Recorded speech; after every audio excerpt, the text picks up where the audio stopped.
Maiko karibu wangu kajamba mbele ya kikao. Ile kikao ndo kinaisha mjomba. Kajamba. Sasa basi ujembe mara moja, kajamba mara pili. Ile nainuka nampa mkono bibi harusi, kajamba mara tatu wangu. Mbele ya wako kuna mama mkwe, kuna mjomba, kuna shangazi. Niongo, laiki ya watu mpaka mshenga alikuwepo. Shangazi mtu kasema, hapa hamna mtu hapa. Hajakaa sawa kajamba tena mjomba. Watu mwanamke kabidi acheke. Eti naomba msamaha, jamani nisameni, nimekula ubwabwa, nimekula wali na maragi, kiporo cha wali na maragi cha asubuhi nimekula, nisameni tumbo hajakaa sawa. Anajitetea kajamba tena, ikabidi atoke nje akacheka.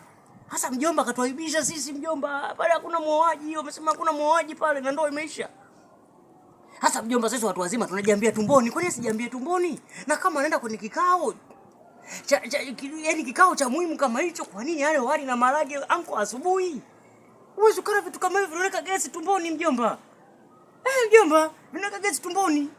Cha msingi pale mjomba wangu cha msingi angekula vitu laini kama biskuti, si na juice kidogo, vitu kama hivyo. Sasa najitetea mjomba wangu, hatuna ndoa mjomba. Mwezi wameshaharibu kila kitu, jamaa kashaharibu kila kitu. Sisi watu wazima tunajiambia tumboni, hatujambi ovyo. Na wale wako wanajamba lakini wanajamba kihekima, wanajambia tumboni. Hawajambi ovyo ovyo, mkundu huko wazi mjomba. Mkundu muda wote uko wazi, ni kujamba ndo Hasa mimi sura yangu mimi kama abi naiweka wapi? Anatudhalilisha mjomba, katudhalilisha, katuvua nguo. Mimi ndo wa kwanza kunivua nguo mjomba. Maana kajamba afu kicheke, mimi ndo nilikuwa nimemtafutia yule mchumba. Kanivua nguo. Ni mjambaji kajamba.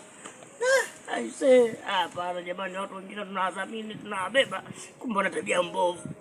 Kitu kidogo kimefuta mema yote. Kujamba.